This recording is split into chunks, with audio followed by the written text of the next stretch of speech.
मुनित्रयं नमस्कृत्य तदुक्ति वैयाकरणसिद्धान्तकौमुदीयं विरच्यते। श्री गुरुचरण कमलेभ्यो नमः।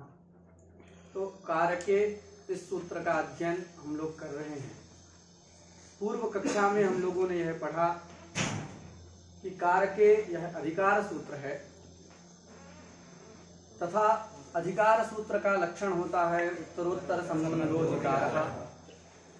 दूसरा भी एक लक्षण हम लोगों ने पढ़ा, स्वदेशे वाक्यार्थबोध संयत्वे सति एक वाक्यतया लक्ष्य संस्कारक महावाक्यार्थ बोधोपयोगित्वम अधिकारत्वम, यह अधिकार सूत्र का लक्षण पढ़ा तथा यह जाना कि कारक एक संज्ञा है और इस कारक संज्ञा का अपादानादि संज्ञाओं के साथ समावेश कैसे होगा।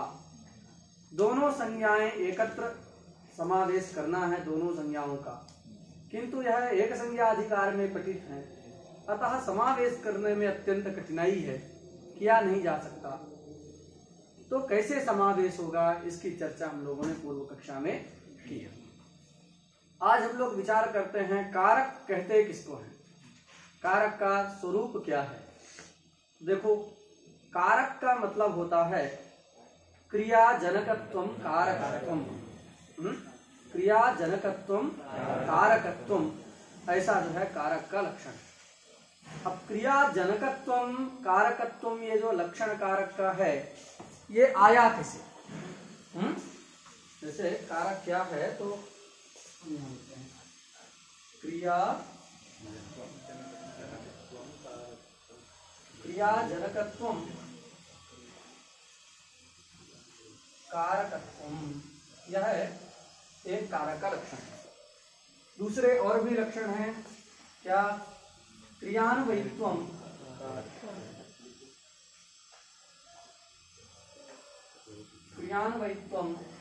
कारकत्वम, यह भी लक्षण है। कारक शब्द को निमित्त पर्याय भी काशिका इत्यादि ग्रंथों में स्वीकार किया गया है। क्रिया निमित्तत्वम कारकत्वम, ऐसा भी लक्षण मिलता है। क्रिया निमित्तत्वम कारकत्वम, तो कारक के अनेक सारे लक्षण हैं। अब इन पर थोड़ा सा हम विचार करते हैं, इसका क्या आशय है और ये सारे लक्षण लब्ध कैसे हुए, इनकी प्राप्ति कैसे हुई। तो देखो, हम पहले मत बता देते हैं कि ये जो पहला मत है क्रिया जनकत्वम कारकत्वम, यह नव्य वैयाकरणों का मत है, अर्थात नागेश भट्ट के अनुसार यह लक्षण यहाँ लिखा गया है। दूसरा जो लक्षण है क्रियान्वयित्वम कारकत्वम, यह क्रियान्वयित्व रूपी लक्षण भट्टोज दीक्षित जी को अभिमत है, जिनका कि हम लोग ग्रंथ पढ़ रहे हैं।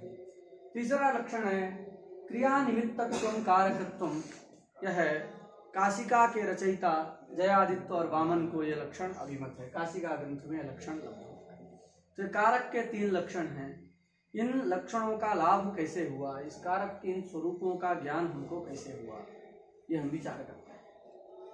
तो हम बताए थे कल कि कारक एक संज्ञा है और कारक कैसी संज्ञा है, तो ये इतनी बड़ी संज्ञा बनाई गई। कारक एक महती संज्ञा है। तो प्रश्न होता है कि कारक इतनी बड़ी संज्ञा बनाने की क्या आवश्यकता है। एक छोटी सी संज्ञा बना देना चाहिए, ऐसी संज्ञा बनाना चाहिए था जिससे लाघव, जिससे बड़ा कुछ ना हो, लाघव से लाघव जिसमें हो, ऐसी लघुभूत संज्ञा को बनाना चाहिए।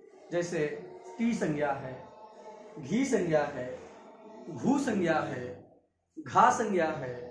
इस प्रकार एक अक्षर वाली अथवा दो अक्षर वाली कोई संज्ञा बनाना चाहिए था।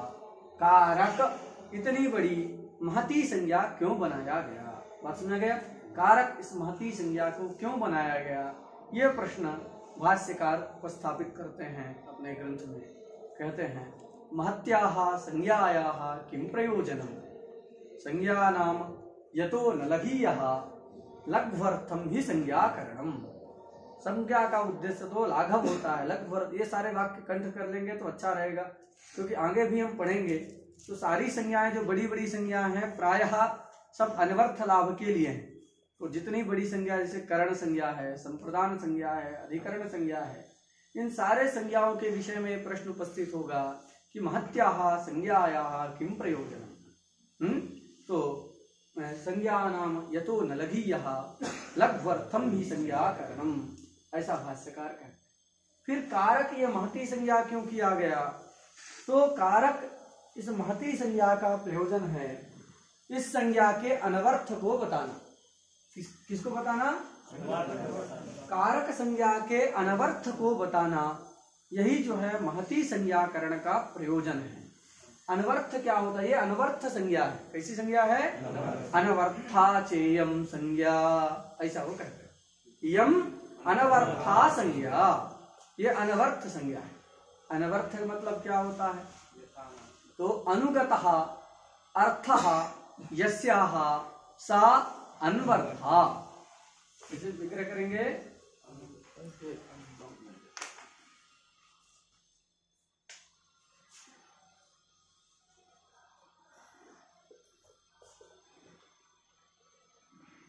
अनुगतोऽर्थः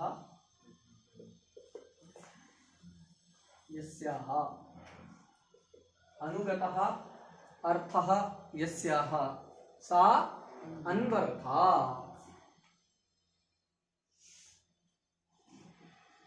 तो ये अनवर्था संज्ञा है। अनुगतः अर्थः यस्याः सा अनवर्था, तो कारक इति या संज्ञा सा अनवर्था संज्ञा।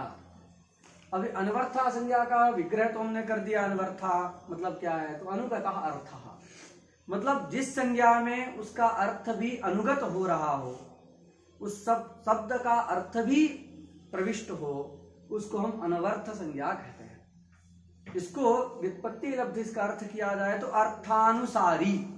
अनवर्थ संज्ञा मतलब अर्थानुसारी जो संज्ञा है उसको हम अनवर्थ संज्ञा कहते हैं। जो अर्थ के अनुसार की गई है, उसके शब्द के अर्थ को ध्यान में रख करके जो संज्ञा बनाई गई है उसको कहते हैं अनवर्थ संज्ञा, अर्थात अर्थानुसारी संज्ञा।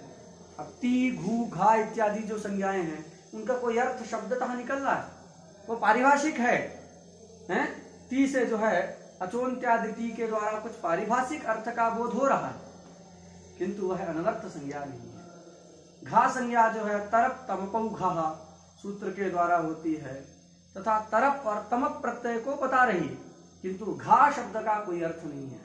तो घा हो, घी हो, टी हो, ये सारी संज्ञाएं कैसी हैं? अनवर्थ संज्ञा नहीं है, अर्थानुसारी संज्ञा नहीं है। तो अनवर्थ संज्ञा का मतलब है अर्थानुसारी संज्ञा। बात समझ गया? इसका अर्थ भी, शब्द का अर्थ भी उसमें प्रविष्ट है, उसको कहते हैं अनवर्थ संज्ञा। गुरुजी अनवर्थ संज्ञा के बारे में बताते समय कहते थे कि अनवर्थ संज्ञा का मतलब है यथा नाम तथा गुण। यथा नाम तथा गुण, जैसे नाम है वैसे उसमें गुण भी है, उसी को अनवर्थ कहते हैं।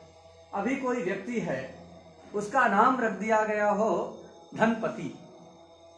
धनपति नाम है कुबेर का, तो किसी व्यक्ति का नाम है धनपति और वह रोड में मांग रहा है भीख, है तो धनपति जो है कैसी संज्ञा नहीं है? अनवर्थ संज्ञा नहीं है। बात समझ गया? धनपति किसी संज्ञा ही है। अब हम सब लोगों की कोई ना कोई संज्ञा है, कोई ना कोई नाम है।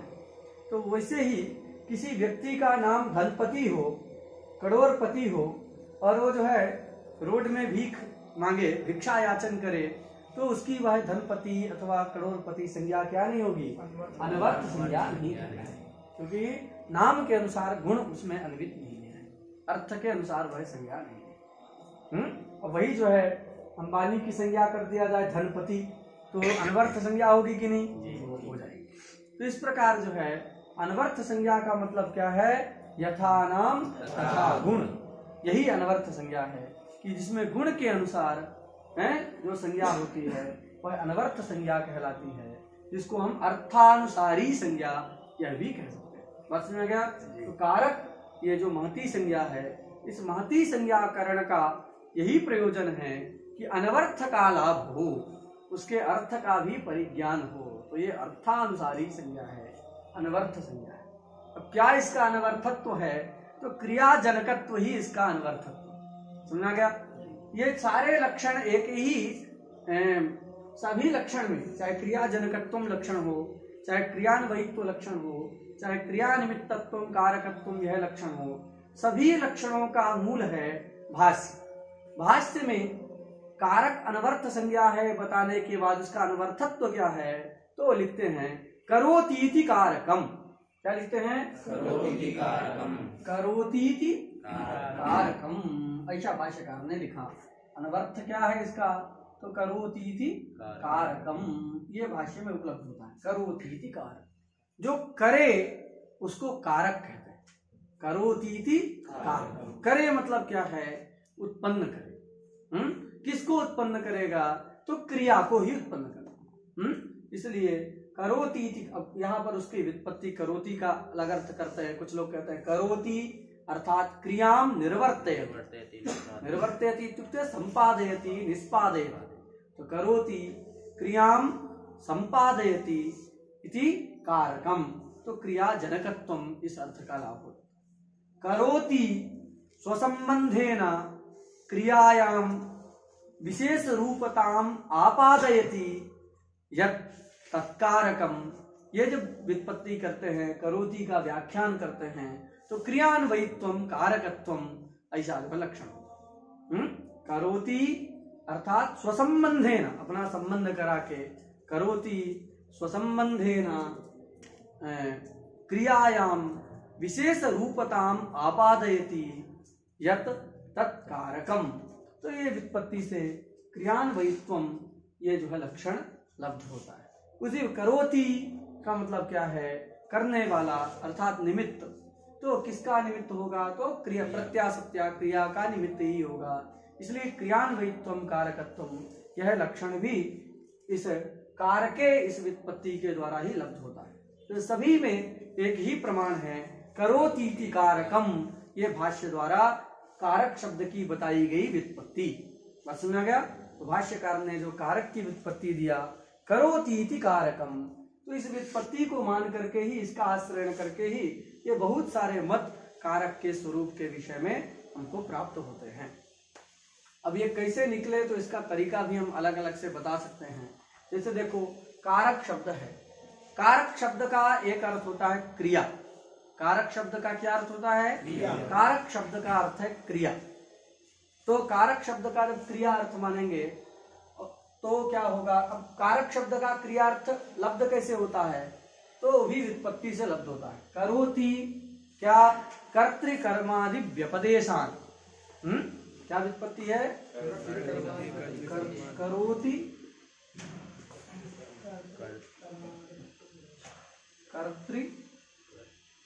कर्तृकर्मादि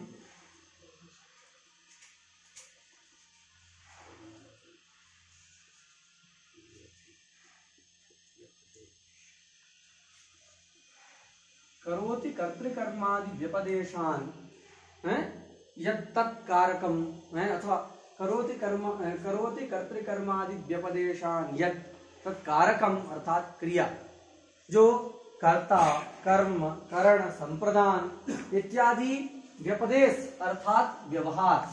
व्यपदेश शब्द का अर्थ क्या है, व्यवहार।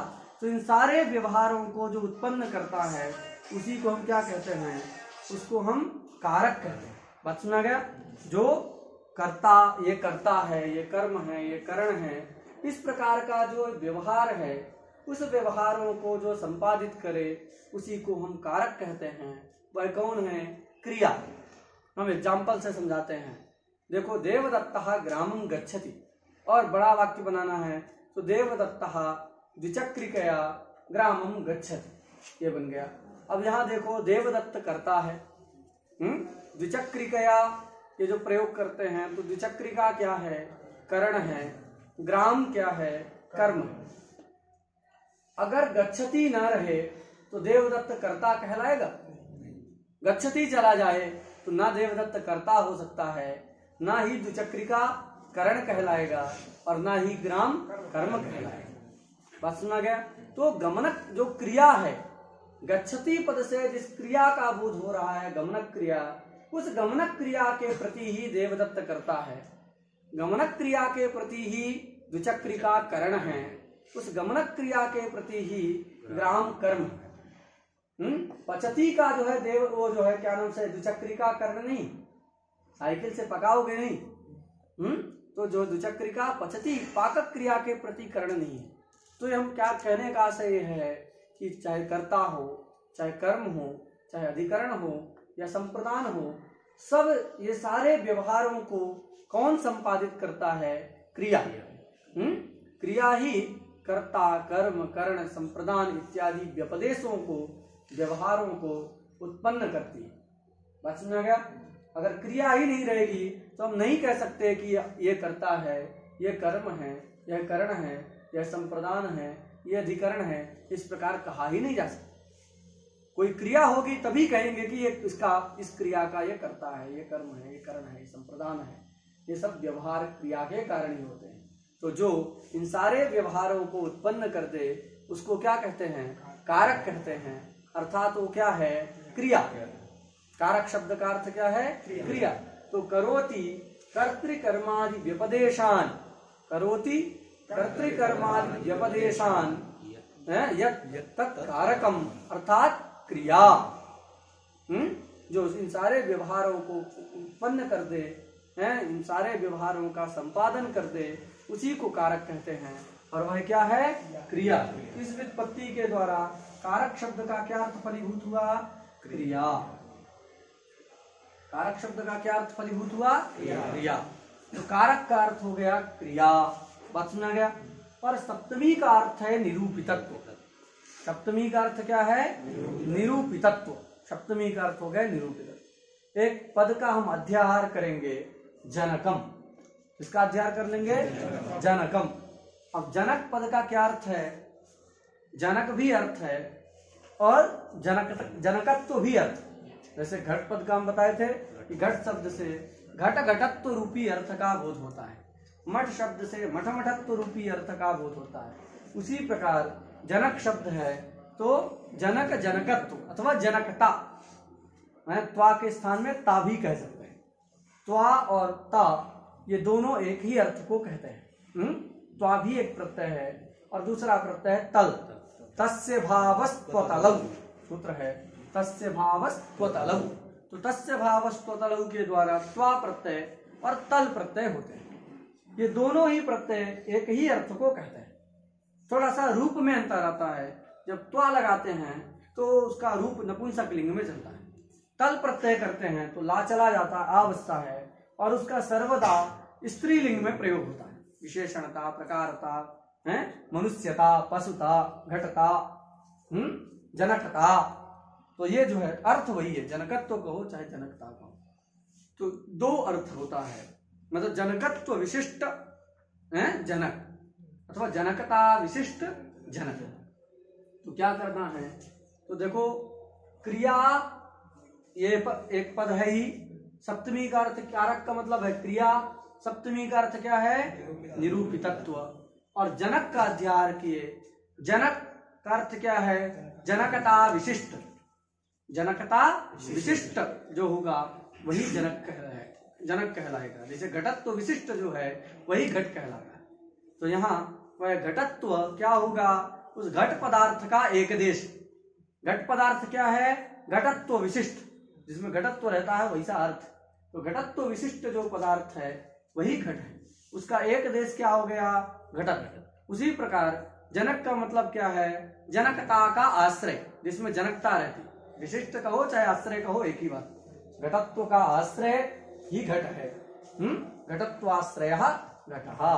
घट से घटत्वाश्रय का बोध होता है, घटत्व का और उसके आश्रय का। उसी प्रकार जनक से जनकता और तदाश्रय का बोध होगा। तो एक साथ बोध होता है, पूरा पदार्थ है, उस पदार्थ का एक देश। एक देश शब्द का अर्थ होता है अवयव, पार्ट। तो कौन है? जनकता। बात सुना गया? तो उस जनक पदार्थ का एक देश जो जनकता है, उस जनकता में इसका अन्वय करना है, निरूपितत्व का संबंध करना है। अब क्रिया जो है देखो जनक है तो क्रिया क्या कहलाएगा जी? एक न्याय है तुल्य वित्ति वेद्य न्याय। क्या न्याय है? तुल्य व्यक्ति वेद्य न्याय अथवा समान संवित संवेद्य न्याय। तुल्य वित्ति वेद्य न्याय। अथवा तुल्य वेत्ति वेद्य न्याय, वेत्ति मतलब वेत्ति, तुल्य वेत्ति वेद्य न्याय, ये क्या है? एक न्याय का आकार है, तुल्य वेत्ति वेद्य न्याय। इसमें होता क्या है, एक का ज्ञान हो गया तो तुल्य रीत्या दूसरे का ज्ञान हो जाता है।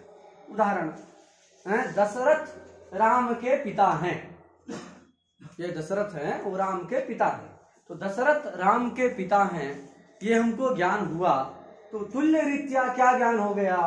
राम दशरथ के पुत्र हैं। हो जाता है कि नहीं? बताने की आवश्यकता पड़ती है?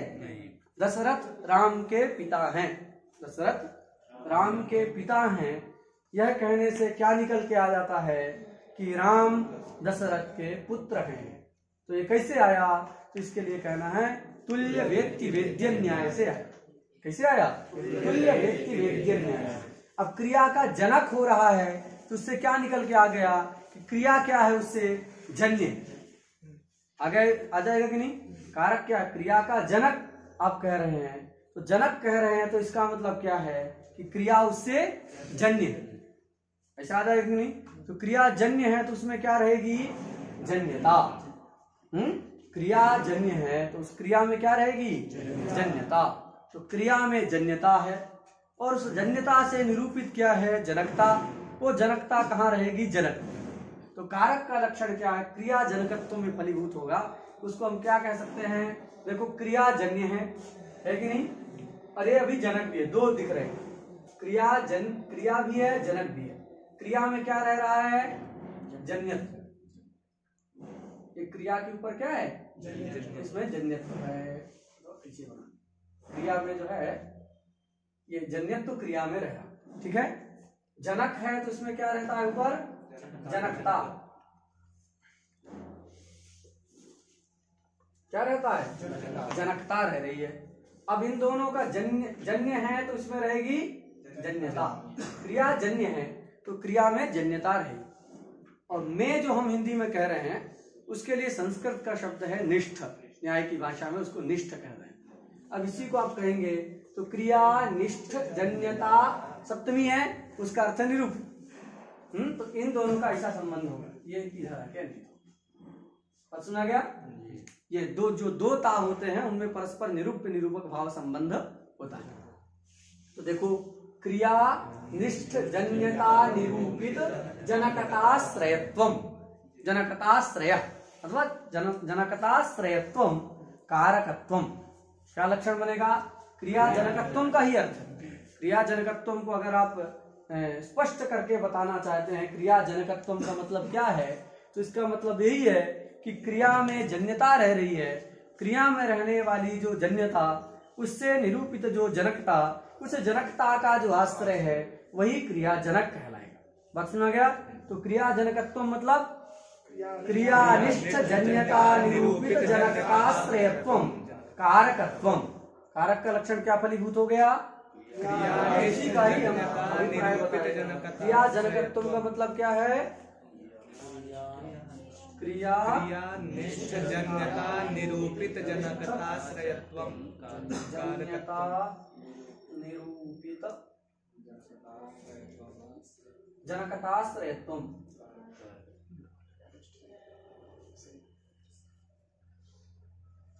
जनकताश्रयत्वम कारकत्वम। ये कोई अधिक श्रम हमने नहीं किया, ये जो क्रिया जनकत्व है उसी का अभिप्राय है। क्रिया जनकत्व का अभिप्राय क्या है? क्रियानिष्ठ जन्यता निरूपित जनकताश्रयत्वम।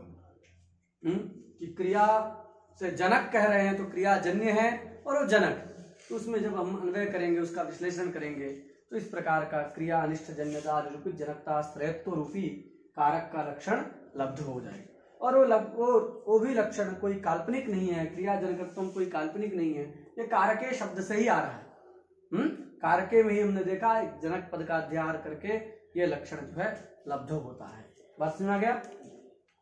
दूसरा क्या लक्षण है? दूसरा लक्षण है क्रियान्वयित्व। तो क्रिया में जिसका अन्वय हो उसको हम क्या कहते हैं? कारक कहते हैं। तो क्रियान्वयित्व कारकत्व, क्योंकि नियम है जितने भी कारक हैं सभी कारकों का कहाँ अन्वय होता है? क्रिया में ही अन्वय होता है। कारकाणाम क्रियान्वयित्वम नियमः, ऐसा एक याद कर लीजिएगा।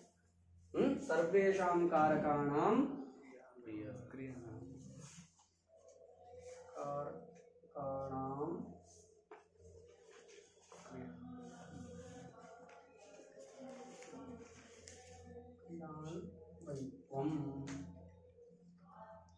सर्वेषां कारकाणां क्रियान्वयित्वं नियमः।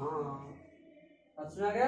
सभी कारकों का क्रिया में ही अन्वय होता है, इसलिए क्रियान्वयित्वम, ये सबके मत में क्रियान्वयित मतलब क्रिया का अन्वय जो क्रियाजनकत्व मानते हैं उनके यहाँ क्रिया में अन्वय होगा ऐसा नहीं। सबके मत में कारक का अन्वय कहाँ करना है? क्रिया में ही अन्वय करना है।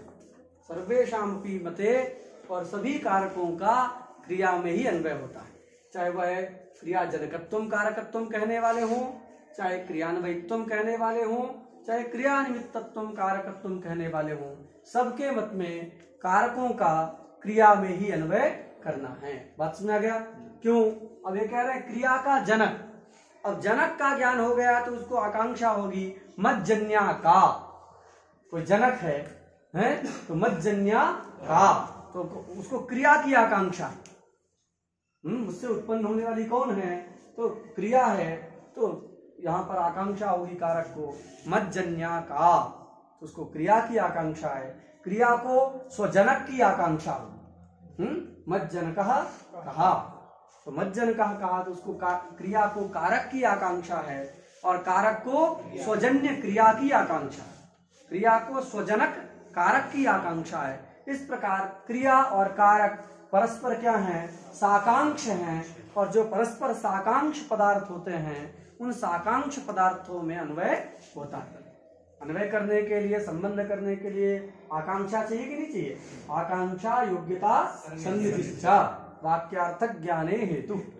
तो जो है वाक्यार्थ जब करना है, जब हम अर्थ निकालेंगे, शाब्दबोध करने चलेंगे, उसमें योग्यता होनी चाहिए, आकांक्षा होनी चाहिए।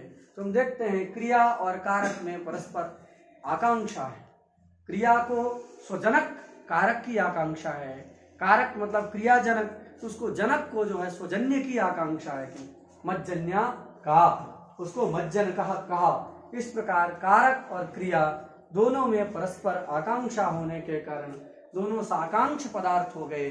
साकांक्ष पदार्थों में परस्पर संबंध होता है, परस्पर अन्वय होता है। बात सुना गई? तो क्रियाजनकत्व कहने वाले के मत में भी कारकों का अन्वय कहाँ करना है? क्रिया में ही करना है। सभी कारकों का क्रिया में ही अन्वय होना है। ये मत सोच लेना जो क्रियान्वयित्व मानते हैं केवल उन्हीं के यहाँ क्रिया में अन्वय होता है। क्रिया में अन्वय तो सबके यहाँ, लेकिन क्रियान्वयित्व ये लक्षण करने में थोड़ी सी एक समस्या है, इसलिए 90 लोग जो है क्रियाजनकत्व तक जाते हैं। क्या समस्या? समस्या यही है क्योंकि नियम क्या है? कारकाणाम क्रियान्वयित्व, यही नियम है ना, कारकाणाम क्रियान्वयित्व। ये इसकी थोड़ा सा विसंगति आती है इस पक्ष में। क्रियान्वयित्व कारकत्व ऐसा लक्षण करेंगे तो कारक का मतलब क्या है? क्रियान्वयित्व। कारक का मतलब क्या है? क्रियान्वयित्व। अब यहाँ लिख रहे हैं क्या? कारकाणाम क्रियान्वयित्व। कारक का मतलब क्या है? क्रियान्वयित्व। तो क्रियान्वयित्वानाम क्रियान्वयित्व ऐसा अर्थ निकलेगा, जो कि जो है क्या है, उस वाक्य से फिर शाब्दबोध नहीं होगा। बात सुना गया? जिससे एक न्याय में अत्यंत प्रसिद्ध प्रयोग है घटो घटः। घटो घटः, इस वाक्य से शाब्दबोध नहीं होता है, क्योंकि शाब्दबोध करने के लिए क्या चाहिए? दोनों की भिन्न भिन्न रूपेण उपस्थिति होनी चाहिए। लेकिन दोनों जगह एक नियम है। क्या नियम है? पहले नियम जानिए। नियम है उद्देश्यतावच्छेदक विधेयोः ऐक्य जहां होता है तत्र न शाब्दबोधः। उद्देश्यतावच्छेदक विधेयोः ऐक्ये न शाब्दबोधः, ऐसा एक नियम। क्या नियम है? उद्देश्यतावच्छेदक विधेयोः ऐक्ये न शाब्दबोधः। जहां पर उद्देश्यतावच्छेदक और विधेय दोनों एक हो जाएं वहां पर शाब्दबोध नहीं होता है। घटो घटः का मतलब क्या है? एक घट है, उसको उद्देश्य करके हम घट का विधान कर रहे हैं। घटो घटः, अयं घटः, तो घटो घटः। तो इस प्रकार घट को उद्देश्य करके ही घट का विधान है कि नहीं? तो घट उद्देश्य है तो उद्देश्यतावच्छेदक धर्म कौन होगा? घटत्व। तो घटत्व उद्देश्यतावच्छेदक धर्म है, उसी को उद्देश्य करके घटत्व का ही विधान किया जा रहा है। तो उद्देश्यतावच्छेदक और विधेय दोनों क्या हो गए, एक हो गए। तो जहां कहीं भी उद्देश्यतावच्छेदक और विधेय में ऐक्य होता है वहां पर शाब्द बोध नहीं होता। बात समझा गया? क्या नियम है? उद्देश्यतावच्छेदक विधेययोः ऐक्ये न शाब्द बोधः। पुत्र तो उदाहरण याद रखिएगा, घटो घटः। व्याकरण के ग्रंथों में घटत्ववताम घटत्ववता ऐसा लिखे, अर्थ वही है। व्युत्पत्तिवाद में घटो घटा लिखा है और शब्द रत्नकार आदि ने घटत्ववताम घटत्ववता ऐसा अर्थ लिखते हैं। तो जहां पर उद्देश्यतावच्छेदक और विधेय में ऐक्य हो जाता है वहां पर शाब्द बोध नहीं होता। नियम याद रहेगा, उद्देश्यतावच्छेदक विधेययोः ऐक्ये न शाब्द बोधः, ऐसा जो है नियम। तो जैसे घटो घटा में शाब्द बोध नहीं होता क्योंकि दोनों घट से एक ही अर्थ की उपस्थिति हो रही। उद्देश्य कौन होता है? जो ज्ञात रहता है। उद्देश्य कौन होता है? जो पहले से ज्ञात। इक हमको पहले से ज्ञात है। इको अणचि सूत्र की बात करें तो वहां पर इक सुधी उपास्य स्थल है, इक का पहले से ज्ञान है कि नहीं? तो जो पहले से ज्ञात है वही उद्देश्य होता है। और उसके स्थान में अज्ञात जो यण है, यण का भी वहां ज्ञान नहीं है, यण नहीं दिख रहा है, तो अज्ञात का विधान किया जा रहा है। लेकिन घटो घटा में क्या है? उद्देश्य ज्ञात है, उसी घटत्व का विधान कर रहे हैं। उद्देश्यतावच्छेदक घटत्व है तो उद्देश्यतावच्छेदक घटत्व का ज्ञान है, पुनः घट पद का उच्चारण करके घटत्व का विधान कर रहे हैं। तो विधान ही संभव नहीं। विधान किसका होता है जी? विधि किसको कहते हैं? जो अपूर्व हो, जो पहले से ज्ञात न हो, किसी प्रमाणांतर से जो ज्ञात नहीं होता उसको जब कहता है तो उसको क्या कहते हैं? विधि। विधि अत्यंतम प्राप्तौ ऐसा आता है। विधि अत्यंतम प्राप्तौ नियमः पाक्षिके सति तत्र चान्यत्र च प्राप्तौ परिसंख्येति गीयते। तो सारे का व्याख्यान नहीं करेंगे, लेकिन इतना जानिए विधि किसको कहते हैं? अत्यंतम अप्राप्त। विधि अत्यंतम अप्राप्तौ, किसी दूसरे के द्वारा प्राप्त ना रहे और उसको जो प्राप्त कराने वाला हो। तो सर्वथा अप्राप्त का जो प्रापक है उसको क्या कहते हैं? विधि। सुधी उपास्य स्थल है, यहाँ ई के स्थान में यणादेश किसी से प्राप्त नहीं है। हम जो है गांव में पढ़ते थे तो ये नहीं जानते थे कि ई के स्थान में या होता है, यणादेश होता है। तो सर्वथा अप्राप्त है, उस अप्राप्त का प्रापक है इको एणचि सूत्र, अतः उसको हम क्या कहते हैं? विधि सूत्र कहते हैं। क्योंकि विधि का मतलब क्या है? जो अप्राप्त का प्रापक, अप्राप्त प्रापकस्यैव विधि शब्देन व्यवहारः भवति। बात सुना गया? तो अप्राप्त का जो प्रापक होता है उसके लिए ही विधि शब्द का व्यवहार होता है और वही विधेय कहलाता है। उद्देश्य पहले से ज्ञात रहता है, विधेय पहले ज्ञात नहीं रहता। यण पहले से ज्ञात नहीं है, अतः विधेय। किंतु घटो घटा में क्या हो रहा है? घटहा ऐसा कहें, पहले उद्देश्य वाला जो घट है उससे वहां घटत्व का ज्ञान है कि नहीं है? है। तो ज्ञान और विधान भी वही कर रहे हैं घटत्व का, तो पहले से ही ज्ञात है तो विधेय ही नहीं कहलाएगा, विधेय ही नहीं हो पाएगा, इसलिए वहां पर शाब्द बोध नहीं होगा। नियम तो हमने बता दिया, उद्देश्यतावच्छेदक विधेययोः ऐक्ये न शाब्द बोध। उद्देश्यतावच्छेदक और विधेय यदि एक ही हो जाए तो शाब्द बोध नहीं होता। ये नियम के पीछे कारण क्या है ये भी आप समझ गए। कारण यही है कि विधेय कौन होता है? जो अज्ञात हो। अब उद्देश्यतावच्छेदक के रूप में वहां घटत्व का ज्ञान है, फिर उसी का विधान कर रहे हैं घटा शब्द का उच्चारण करके, तो जो विधान ही संभव नहीं है, इसलिए वहां पर शाब्द बोध नहीं। बात सुना गया? यहाँ पर भी क्रियान्वयित्वम कारकत्वम, ये जो दीक्षिताभिमत लक्षण है उसको स्वीकार करने में क्या होता है? कारक का मतलब है क्रियान्वयित्व और नियम क्या है? कारकाणाम क्रियान्वयित्वम। कारकाणाम का मतलब क्या होगा? क्रियान्वयित्वानाम, क्रियान्वयिनाम, क्रियान्वयिनाम क्रियान्वयित्वम। अब दोनों एक हो गया कि नहीं? कारकों को उद्देश्य करके क्रियान्वयित्व का विधान किया जा रहा वाक्य के द्वारा। सभी वाक्यों से कुछ ना कुछ विधान ही होता है, बस उसको देखने की शक्ति आपको पास होना चाहिए। तो यहाँ सभी कारकों को उद्देश्य करके क्रियान्वयित्व का विधान किया जा रहा है कि सभी कारक क्रिया में अन्वित होते हैं।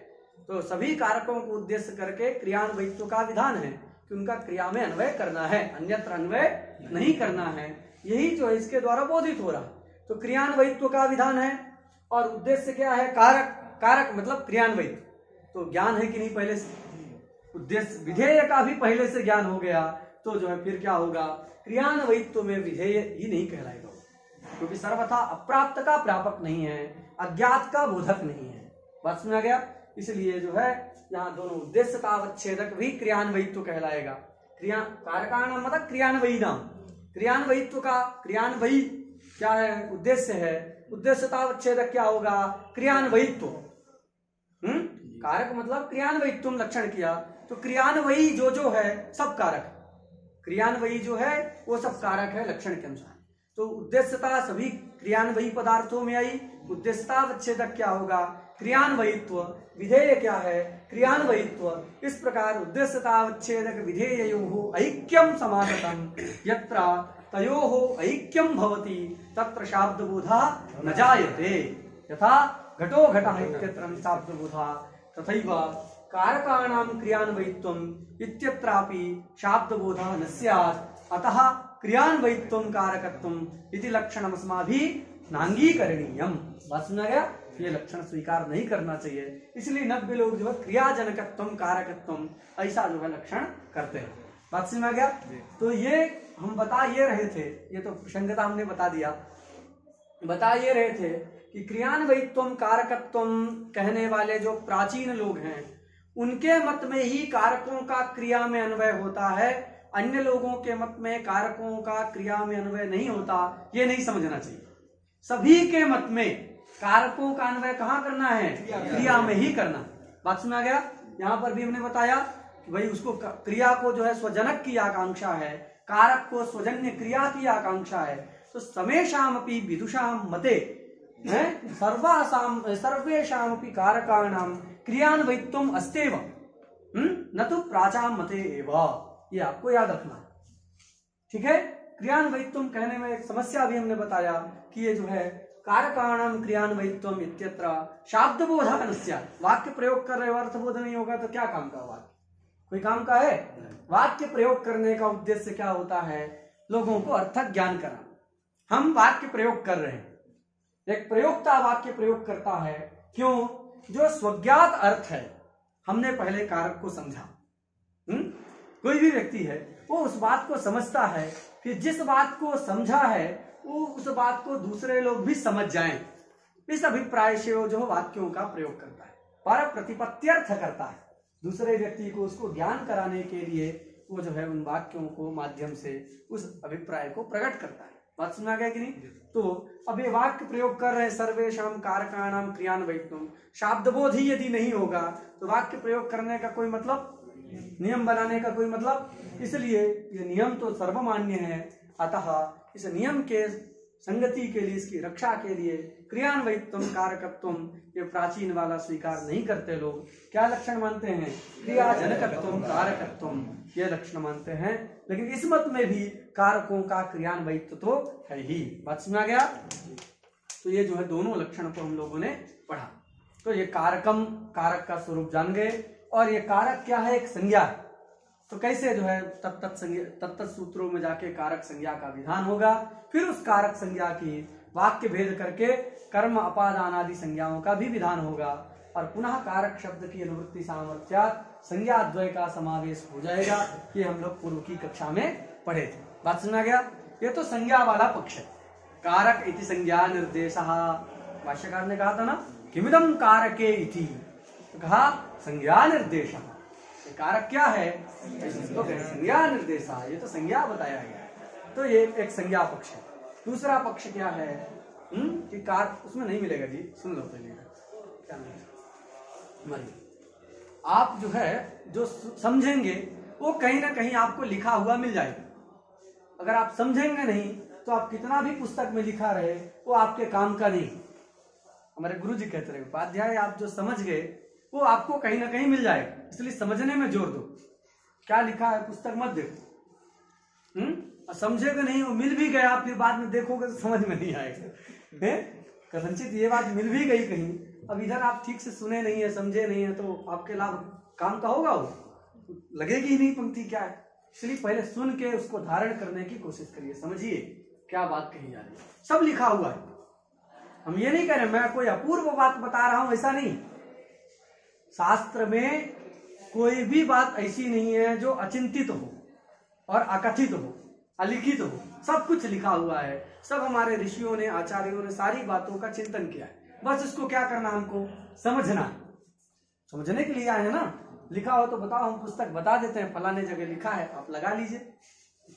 है कौमुदी में तो कारक लिखा ही है, फिर आने की क्या जरूरत है। इसलिए समझने की कोशिश करिए। चलो, बुरा मत मानना, मान भी जाओगे तो कोई दिक्कत नहीं। दिक्कत की बात इसलिए नहीं है क्योंकि जो है हम कभी स्वार्थ से नहीं कहते हैं विद्यार्थियों, केवल उसका लाभ हो इसी उद्देश्य से पढ़ा रहे हैं। कई वर्षों से पढ़ा रहे हैं तो केवल एक उद्देश्य है, छात्रों का लाभ। इसलिए कभी अंदर से जो है नहीं लगता कि हमने कोई जो है कुछ गलत किया। किसी को अब गलत मान रहा है तो क्या करें, हम तो उसके हित के लिए ही कहें, कभी अपने स्वार्थ से कभी किसी को नहीं कहें। क्या जी? इसलिए जो है अफसोस करने की क्या जरूरत है। आप एक पंक्ति याद रही, चलो बाद में सुना। तो बात समझ आ गई, ये लक्षण बना। दूसरा पक्ष क्या है, कारके। ये जो है कारके कोई संज्ञा नहीं है, कारक कोई संज्ञा नहीं है। तो उस पक्ष में क्या होगा, कारक का मतलब होगा क्या, क्रिया। क्या व्युत्पत्ति है जी, करोति कर्तृकर्मादि व्यपदेशांत। इस व्युत्पत्ति के अनुसार कारके का अर्थ क्या हो गया, क्रिया। अधिकार तो जाएगा इस पक्ष में भी। जब कारके को मतलब कारक को संज्ञा मानते हैं तो भी अधिकार है। अधिकार मानेंगे तो उस पक्ष में क्या होता है, कारक कारक संज्ञकम सत् अपादान संज्ञकम भवति, ऐसा अर्थ होगा। तो इस प्रकार का अर्थ होगा जब कारक को एक संज्ञा मानेंगे। संज्ञा नहीं मानेंगे तो भी कारके का अधिकार तो है ही, तो क्या जाएगा वहां, क्रियायाम। कारके का अर्थ क्या होगा, क्रियायाम। ऐसा सभी उत्तरवर्ती सूत्रों में क्रियायाम इस पद का अनुवृत्ति होगा। बात सुना गया, क्रियायाम की अनुवृत्ति होगी। फिर अर्थ क्या करेंगे वहां, तो वहां अन्वयी इस पद का अध्ययन कर लेंगे। दीक्षित जी के मत में क्या कर लेंगे, अन्वयी पद का अध्ययन कर लेंगे। तो अर्थ होगा क्रियान्वयी, क्रियायाम अन्वयी अपादान संज्ञकम भवति। अब कारक संज्ञा नहीं, जो क्रियान्वयी है उसी क्रियान्वयी की ही अपादान संज्ञा होगी। जो क्रियान्वयी है उसी क्रियान्वयी की कर्म संज्ञा होगी। बात सुना गया। अपाये ध्रुवम क्रियान्वयी, कारक नहीं कह रहे हो, कारक संज्ञा नहीं है अभी। तो अपाये ध्रुवम क्रियान्वयी तत् अपादान संज्ञकम भवति। तो इस प्रकार सब जगह वृत्ति में जहां जहां कारक लिखा है, तो जब संज्ञा नहीं है उस पक्ष में कारक का अर्थ क्या करना है, क्रिया, और उसका अभिप्राय क्या लगाना है, क्रियान्वयी। तो क्रियान्वयी कर्म संज्ञकम भवति, क्रियान्वयी अपादान संज्ञकम भवति। इस प्रकार का अर्थ दीक्षित जी के मत में समझना है वृत्ति में। नब्बे लोगों के यहाँ तो क्रिया जनकम है, तो वहां जनकम का अध्ययन करना है। ठीक है, जनकम का अध्ययन करेंगे तो यही बन जाएगा क्रिया जनकम। तो क्या अर्थ होगा, क्रिया जनकम अपादान संज्ञकम भवति। संज्ञा नहीं है, कारक संज्ञा नहीं इस पक्ष में। तो क्रिया जनकम अपादान संज्ञकम भवति, क्रिया जनकम कर्म संज्ञकम भवति। इस प्रकार का जो है ये अर्थ आपको सब जगह तत्त सूत्र में करेंगे। उसमें थोड़ी सी एक दो जगह दिक्कत आ जाती है। जब संज्ञा नहीं मानते हैं तो दिक्कत क्या आती है कि कई सारे सूत्र हैं जहां कारक शब्द का उल्लेख है। इससे अतिरिक्त, कारक के सूत्र से अतिरिक्त कई सूत्र हैं जिसमें कारक शब्द का उल्लेख है। जैसे कारका दत्त श्रुतयो हो, है ना। तो कारका दत्त श्रुतयो में कारक शब्द आ गया कि नहीं। अब कारक शब्द से वहां लिया क्या जाता है, संप्रदान अपादान इत्यादि को ही लेना है, उन्हीं को लिया जाता है। लेकिन कारक तो संज्ञा ही नहीं है, उस पक्ष में कोई दिक्कत नहीं है। कारक संज्ञा है, ये जब पक्ष मानेंगे तो संप्रदान अपादान अधिकरण सबकी कारक संज्ञा हुई है कि नहीं। तो कारका दत्त श्रुतयो इत्यादि सूत्र में कारक शब्द से संप्रदान अपादान अधिकरण इत्यादि सबका ग्रहण हो जाएगा, क्योंकि सबकी कारक संज्ञा है। बात सुना गई। किंतु जब ये कारक संज्ञा ही नहीं है तो वहां पर कारक शब्द से उन सबका ग्रहण कैसे हो। कारक का मतलब तो क्रिया ही होगा, लेकिन वहां तो अपादान आदि का ग्रहण करना है। तो वहां ये एक विसंगति आती है, उसका परिहार है, वो भी चिंता करने की बात नहीं है। उसका परिहार क्या है कि उस सूत्र में जो कारक शब्द है उस कारक से क्या लेना है, कारके सूत्र के अधिकार में पठित जो संज्ञाएं हैं उनको लेना है। कारक को संज्ञा नहीं कहेंगे, कारके के अधिकार में विहित जो संज्ञाएं हैं उन सारी संज्ञाओं को कारका दत्त श्रुतयो इत्यादि में कारक शब्द से ले लिया जाता है। स्वरितत्व प्रतिज्ञा बलात्, तो वहां ले लिया जाता है तो अपादान आदि का ग्रहण हो जाता है। इस पक्ष में भी कोई दिक्कत नहीं है। तो हम कारक के विषय में दो, इस सूत्र के विषय में कारक ये संज्ञा है, एक पक्ष पढ़ा, दूसरा कारक ये संज्ञा नहीं है। ये क्या है, कारक का मतलब क्रियायाम है। और अपने अपने संस्कार के अनुसार कुछ लोग जनक का अध्याय करेंगे वृत्ति में, कुछ लोग अन्वयित्व का अध्याय, क्रियान्वयी कर्म संज्ञकम भवति अथवा क्रिया जनकम कर्म संज्ञकम भवति। ऐसे स्व स्व संस्कार के अनुसार उनके यहाँ सूत्र का अर्थबोध होगा। बात सुना गया। तो ये जो हम लोगों ने कारक के स्वरूप को जाना।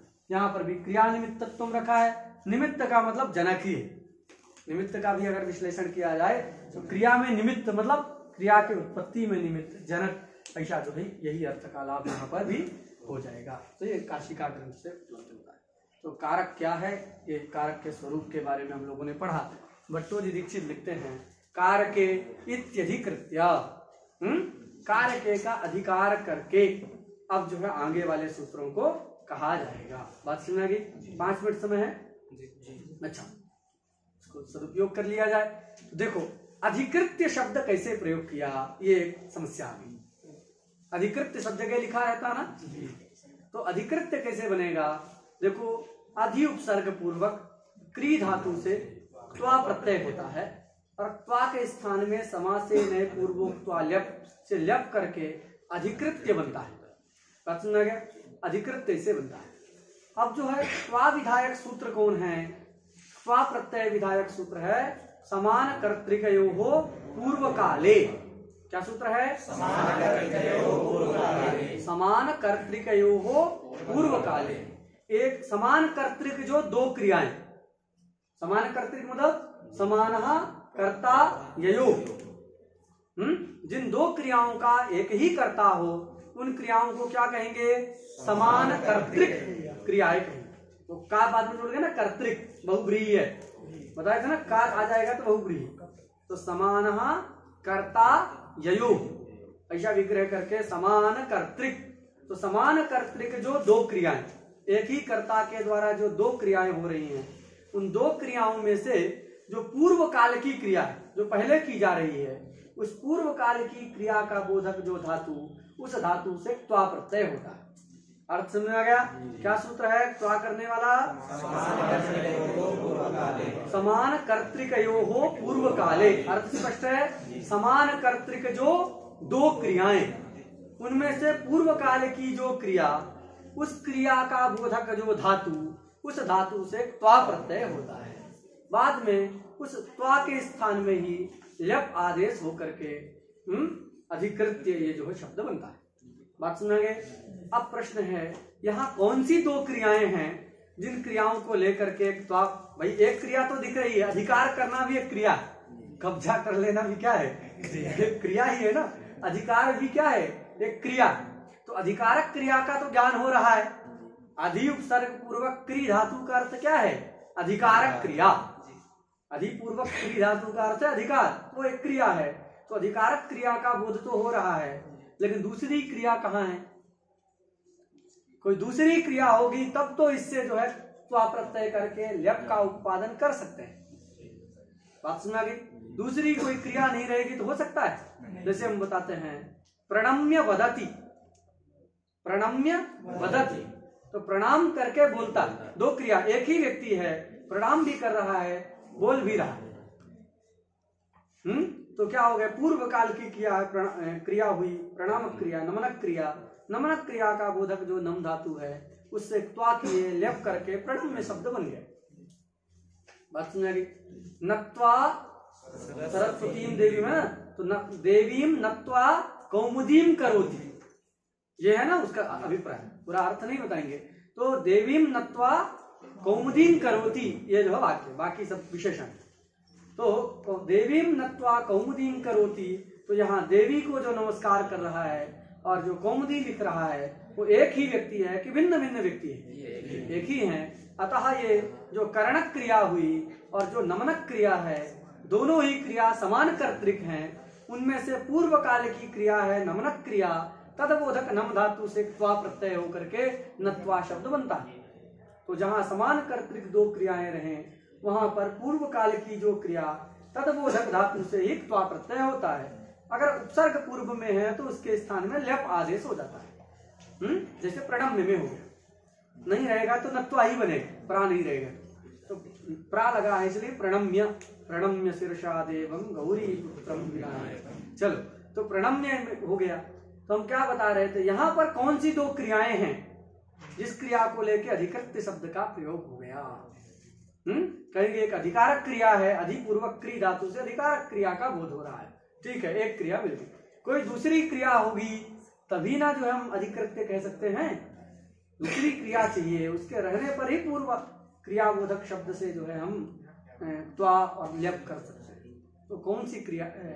तो कहना पड़ेगा कि वहां जो है ये अधिकार कौन कर रहा है? हम कर रहे हैं क्या? अधिकार कर रहे हैं महर्षि पाणिनि। महर्षि पाणिनि अधिकार कर रहे हैं। तो क्या कहना पड़ेगा? कारके इत्यधिकृत्य सूत्रम आहा। अब आह लिया है, सूत्र कह रहे हैं। कारके का अधिकार करके सूत्र कह रहे हैं ध्रुवमुपाये पादान कर्तुरीप्सित तमम कर्म। अब ये आह एक क्रियाबोधक पद आ गया, उसके आ जाने पर पूर्व काल की क्रिया बन गई कि नहीं? अधिकारक क्रिया। अधिकार करके मौन नहीं हो गए कि बस अधिकार हमने कर दिया, कारके बना दिया, अब कुछ नहीं लिखना है। ऐसा किए क्या? नहीं लिखे। अधिकार करके फिर बता रहे हैं ध्रुवमुपाये पादान कर्तुरीप्सित तमम कर्म इत्यादि बता रहे हैं। तो वहां क्या संगति लगाना होगा? कारके इत्यधिकृत्य सूत्रमाह कर्तुरीप्सित तमम कर्म। समझा गया? तो सूत्रमाह इतना जोड़ लेना। कौन कह रहा है? महर्षि पाणिनि। अथवा अभी जो दीक्षित जी संगति बता रहे हैं तो दीक्षिता, उन्होंने तो सबसे पहले ध्रुवमुपाये पादानम को कहा है, दीक्षित जी कर्तुरीप्सित को ले आए हैं। तो कोई भी कर्ता को आप लेकर के फिर अधिकारक क्रिया भी किसके द्वारा बोधित होगी? दीक्षित जी के द्वारा बोधित होगी, ऐसा कहना पड़ेगा। इसलिए पाणिनि को ही कहो तो ठीक है, क्योंकि सूत्र भी पाणिनि जी ने बनाया कारके, और कर्तुरीप्सित भी उन्होंने ही बनाया। तो क्या कहना है कि कारके इत्यधिकृत्य सूत्रमाह पाणिनि कर्तुरीप्सित तमम कर्म। इसका अधिकार करके महर्षि पाणिनि कर्तुरीप्सित तमम कर्म इस सूत्र को कहते हैं। जब ऐसे कर दिए तो दो क्रिया हो गई, एक कहना क्रिया, एक अधिकारक क्रिया। पूर्व काल की क्रिया जो है अधिकारक क्रिया, तदबोधक जो अधिपूर्वक क्री धातु उससे त्वा करके ल्यप करके अधिकृत्य शब्द की उत्पत्ति हो जाती है, अन्यथा प्रयोग जो है बड़ा असंगत हो जाएगा। बात समझा गया? चलो, तो आज जो है हम लोग कारके इत्यादि कृत्य को पढ़ लिए। अब कर्तुरीप्सित तमम कर्म, ये कर्म संज्ञा विधायक सूत्र है। इस सूत्र का व्याख्यान कल हम लोग पढ़ेंगे। श्री गुरु चरण नमः।